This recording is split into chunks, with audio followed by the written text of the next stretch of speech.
Hey, drop.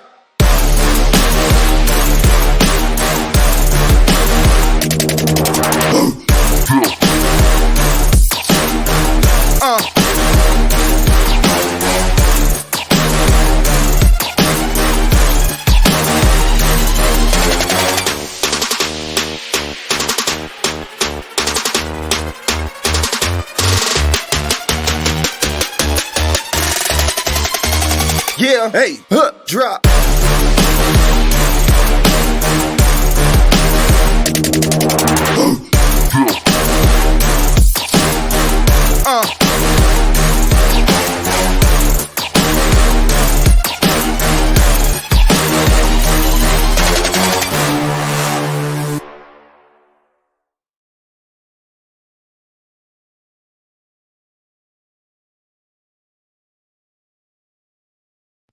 Welcome. Hope everybody's having a good day. It's your boy DJ Dots back with the Daily Sports Breakdown, the Audible.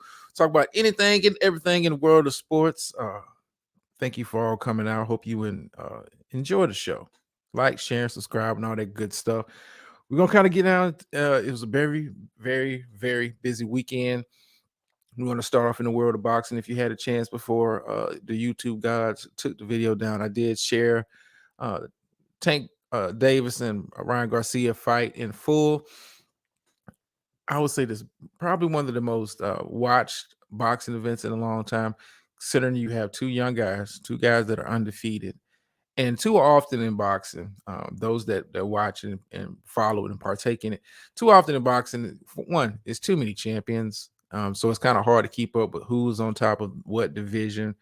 So many divisions to kind of keep track of. And a lot of times you got top guys that do not want to fight each other. I mean, it's just point blank, period. One thing about the UFC that was able, for them to able to catch up and, gain ground on the world of boxing was the fact, hey, the top guys always got into the cage, fought. Very simple weight classes, no super such and such division. Hey, you were middleweight champion, you were the middleweight champion, and you fight. They make the matches, top guys fight top guys, nobody is ducking. But so it was refreshing to see two of the top names in boxing finally get into the ring, have a fight, and the sport is much better for it. Now, if we can get this to be a regular trend, I'm talking to you, Errol Spence. I'm talking to you, Crawford. If we can get you guys into the ring on a regular basis, maybe the sport of boxing will make a bigger comeback as far as viewership and all that. How you doing, Ms. Murph? Maybe boxing will make a comeback. Right now, when you think about pay-per-view buys, that kind of stuff, UFC has eclipsed boxing overall. Like, you do have some guys that still draw names, but it's kind of like I said, it's hard to kind of keep up with who's champion of what. WBC, WBA, WBO, IBF. I mean, there's so many titles floating around. Hey, boxing, simplify it, make it easier for people to follow. And your sport will be much better for it. Hey, make it where guys have to get into the ring with other guys. Make it mandatory for them to fight the actual contenders and get the people what they want. Like I said, UFC doesn't have that problem. They put you in the cage. Hey, top two guys go at it, and the sport is much better for it. And that's why the viewership is up. So yeah, if you didn't have a chance to catch it, wow, we can support. How you doing, Gator Girl? Finally made it to a show. Yeah, very wild weekend. Like I said, I started out with the boxing. Tank beat Garcia.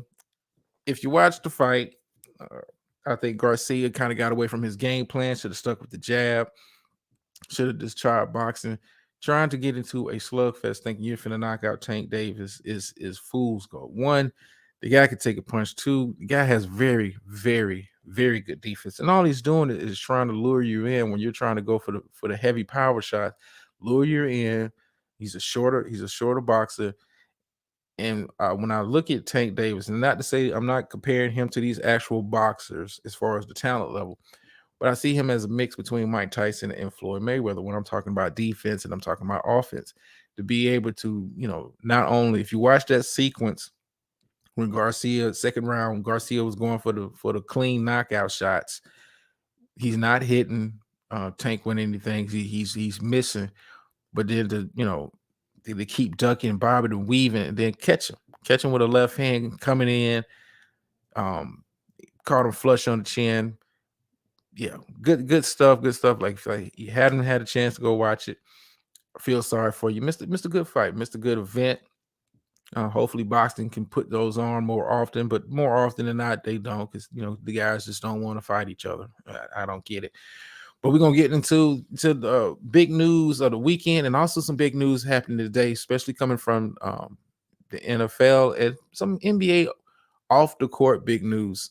Also, we're going to kind of discuss. So, if you had a chance to kind of keep up, hey, I do my playoffs breakdown every show. My Lakers, and I am a Lakers fan. So if you're a Lakers hater, you know, mind your mouth, mind your mouth. But my Lakers look good this weekend, beating up on the Grizzlies team. I think it was over the first quarter. They made a push in the second half. Like I'm a fan, but I'm honest with my team that we kind of took our foot off the gas after the first quarter. Memphis made it a game somewhat, and it was never in doubt, but they made it a game that, and for them, that you don't want to give a team confidence coming into your house, especially on the road. You want to, hey, protect home. And when we're talking about protecting home, Golden State Warriors, Sacramento Kings, I will say this. It's been reported that De'Aaron Fox, star guard for the Sacramento Kings, Mr. Clutch Player of the Year. Congratulations to him for that. It came across the news wire. Came across the news wire that he suffered a broken finger in the game, and he's listed as doubtful.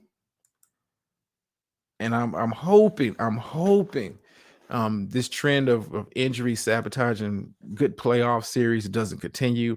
I hope he's just has a little crack, nothing too serious. That's what I'm hoping for. But like I said, it's coming out. He has an injury to his finger right now. He's been listed as doubtful for Game 5, and it's kind of a bummer because this has been probably the most entertaining series. And I think what has helped this series be as entertaining is that one, you have kind of like young versus old, but you have two home crowds that create such a playoff atmosphere. Um, you just can't help but get excited, whether you're a fan of the Warriors, whether you're a fan of the Kings. All the games have been relatively close, have come down to good fourth quarter plays or misses, depending on which team it is. But it is a very even contest. And like I said, the energy when you watch them on TV, how you can just imagine, like, man, being in that arena, how loud it is. Sacramento was going crazy. Golden State is what Golden State is at home. Man, it's been such an entertaining series. I just don't want it to get marred by a star player get injured, because we're seeing that same story play out with the Clippers and the Suns. No Kawhi, last two games at home, and it showed. No Kawhi, no PG. Clippers, this kind of like OKC from back in the day, from Russ's MVP years. I mean, you got a little talent, but nothing that's going to eclipse a KD book. And now Chris Paul is starting to come alive. I don't see it. I think Phoenix go ahead closing them out at home. I don't think Kawhi even comes back for this series. It's been reported he's having knee trouble. It's also been reported. I don't. His sister has been. I want to say charged or convicted of murder, so that may be weighing heavily on Kawhi for this playoff. So at this point, you're down 3-1. No PG, no Kawhi. Hey, I'm not telling you to give up, because Clippers showing a lot of heart. They're a well-coached team, but series is a wrap. I wouldn't put too much emphasis on it, but I would, if I'm the Clippers. It's time to have a real long, hard conversation in regards to not necessarily PG, but Kawhi. Is at this point, can the Clippers honestly say they've gotten a return on their investment in Kawhi? I mean, what has he really led you to, other than load management? Gator Girl says, she said, I love Kawhi, but I can't defend him anymore. His knees are gone. and it's sad. It's sad to see it happen. Like I said, I was excited for this series. There's been several series I was excited for. Some of them I was not. I'm looking at you, Hawks, Celtics. I'm looking at you, Nets, 76ers. Congratulations to the 76ers for completing the sweep. Hawks, you're on your way out the door next game. But I mean, Kawhi, we have to really have a real discussion about, could it be possible that the Clippers move on? I mean, you think about when you look at the West. West is getting younger, getting stronger. I mean, you have the Memphis team coming up. Sacramento came up. Oklahoma City's on the horizon. New Orleans will be back if they can get a healthy Zion. I mean, it's becoming a young man's game, and it's always been a young man's game. But in the West, those young teams are coming up. If I'm the Clippers, but I need to start looking at trading Kawhi. I might start trading Kawhi. I think it's time. But hey, I don't want to dwell too much on that. We'll cross that bridge when we get there. But yeah, wild weekend. Lakers big win. Sacramento and Golden State game of the weekend for me. I want to make sure I want to give everybody their proper credit. Timberwolves avoid the sweep. Okay. You know, I don't think you can win four straight, but hey, it's happened. I don't see it happening in this series. Who else? Boston. I would say New York and Cleveland has probably been the most old school style matchup that I've seen so far in these playoffs, where it's like old school basketball. Teams are not running up and down the floor. Guys are not scoring freely. It's actually being real defense played. And right now, New York seems to have the number. And I'm hoping Cavaliers can push it to 6, because I would love to see the Knicks close out on their home floor. I'm not a Knicks fan, but I like to see good games. I like the atmosphere of certain games. You watch the Hawks playoffs game, Timberwolves playoffs game, the energy just ain't the same. It's just you say Murray's balling up. If Murray is back to bubble form, Denver is going to be a harder out than a lot of people thought. Yoke is going to be Yoke. Murray, I think he's back health wise, but as far as like playing on that level, like bubble, I'm framing it as bubble Murray. I don't think he's just there yet, but I think it's coming. I think they get out of the first round. I think he's going to have an opportunity to really explode on somebody. I really do. It's good to see him back. It's good to see him playing well. Hello, social boring series, Nuggets and Timberwolves. Yeah, it's very, very, very boring. Get a girl, very, very boring.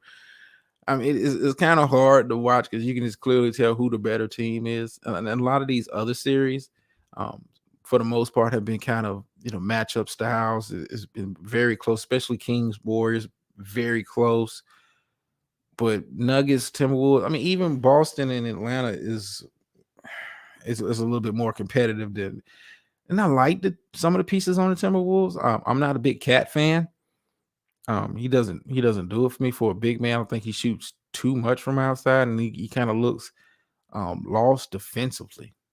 He doesn't look like he know what he's doing. He look kind of lost on the defensive end a lot of times. That's why he gets all them fouls and is always in foul trouble. He just looks awkward. This look awkward for a big man. No fluidity in this game, but that's just me. Maybe I'm looking too much into it. Okay.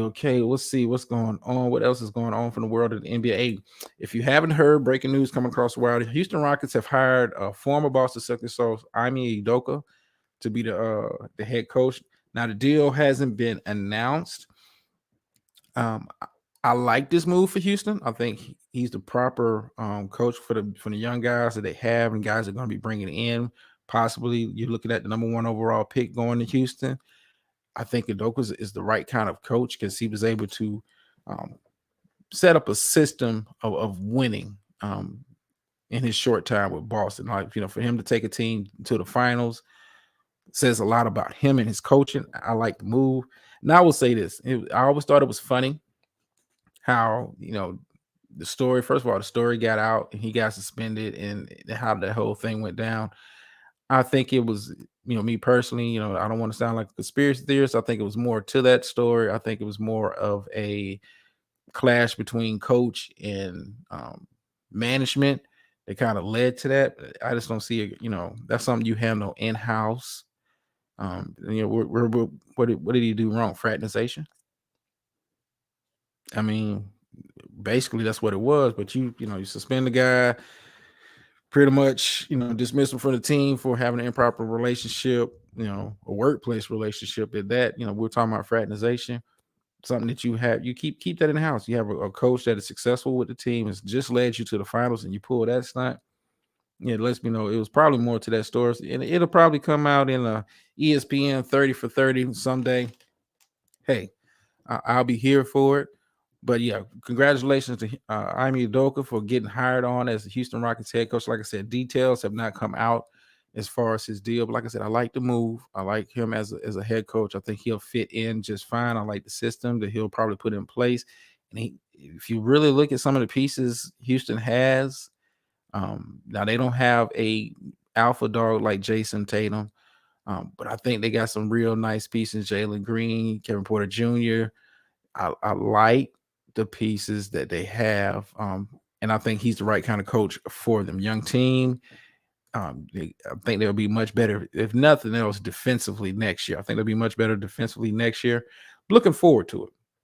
Looking forward to it. Also coming across the waiver wire. Also a little bit late this afternoon. I was waiting for this story to drop for so long, and now that we're here, I just have to, Yes, Aaron Rodgers has been traded. Aaron Rodgers has officially been traded to the New York Jets. And when you break down the deal, Rodgers gets dealt along with the Packers' number 15 pick and a fifth round pick, and in return they received the number 13 pick, a second round pick, a future, possibly future second, and a sixth round pick this year. Honestly, if I'm looking at the deal, I think if I had to pick a winner for this deal, I'd probably have to say the Jets. I mean, it was you able to still keep a first round. You just dropped two spots from 13 to 15. You gave up a second. Not to say that you didn't need a second, but your team is in win now mode. So you gave up a second and a future second. That's depending on how much time Rodgers plays. Now, if Rodgers plays, I want to say 65% of the snaps this year, that pick turns into a second round pick next year. So basically, you gave up Rodgers for two twos and a six. And a six. I like the move. For the Jets, I mean, you're in win now mode. You need to compete in the AFC. AFC is, you have strong quarterback play, much stronger quarterback play than you have in the NFC. I mean, when we break it down, let's look at your division. You have, Josh Allen. You have Tua in that division. Mac Jones is not a bad quarterback. Possibly Lamar returning back to Baltimore. Joe Burrows. Who knows how good Kenny Pickett's going to be in his second season. Then you got Herbert. You got Mahomes out there. So you need a quarterback to compete. I think they have the pieces to compete. We'll see what that looks like on the field. We'll see what that looks like on the field. I think Aaron Rodgers is going to elevate the team. I think Aaron Rodgers is going to be an improvement. Now, it's find it funny how his career has kind of mirrored the career of Brett Favre. I just, that's just me. Find it kind of ironic how that works out. But yeah, I think the Packers, yeah. I mean, you had to move off of them. You had Jordan Love. I think this gives you enough ammunition to, I don't think they're really going to try to compete for the division, but the division is weak. I mean, with the exception of Detroit, Minnesota, I mean, nobody's picking Chicago to win the division. Everybody's expecting Minnesota to kind of take a step back. and Detroit is ready to take off. So I don't, it's no pressure. They get rid of Rodgers, no pressure on them to go out and win the division, be one of the top teams in the NFC. And it's time to see what you have in Jordan Love. You spent the first round pick on the guy. Spent the first round pick. He's got young receivers. Hopefully, he's been working with them in the offseason.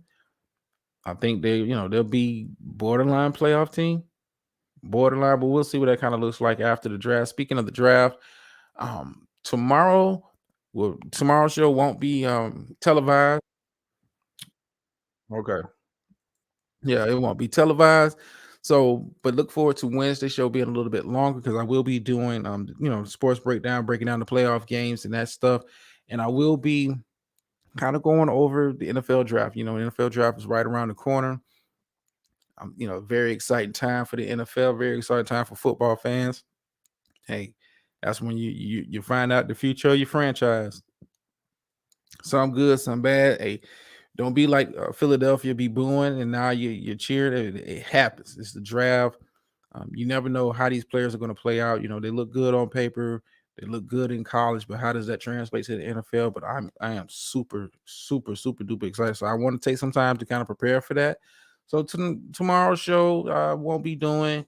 But Wednesday it will be a much longer show because I will be kind of doing like a first round breakdown, maybe filling out some team needs and that like my own kind of mock draft of who I would take at that position. So we'll be doing that on Wednesday. What's going on as far as the NBA? I know it's games going on right now. I know Milwaukee is playing Miami.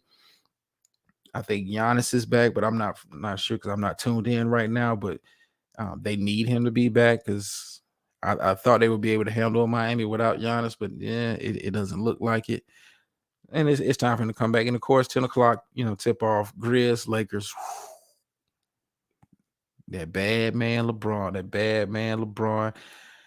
Oh, we will be doing that. Oh, how you doing, Miss VS? How you doing? How you doing? How you doing? Oh, everyone in chat. It's the same core. Not like it like that. For now. But I am working. Working. But I'm working. But yeah, I will be. So tomorrow, I won't be doing the show tomorrow. But Wednesday will be a much longer show. We'll probably get started around 8 o'clock on Wednesday. Like I said, I want to do a real in-depth breakdown for the NFL draft. By that time, some of these playoff series may be wrapped up, and we'll be talking about the latest and the greatest. Like I said, kind of a recap. Aaron Rodgers has been traded. Big news of the day. Ime Udoka has gotten a job with the Houston Rockets, and the NBA playoffs are in full effect. I will go on the record if now I won't Gator girl in particular to hear this. If your Kings manage to get by the Warriors, I got the Kings going to the finals.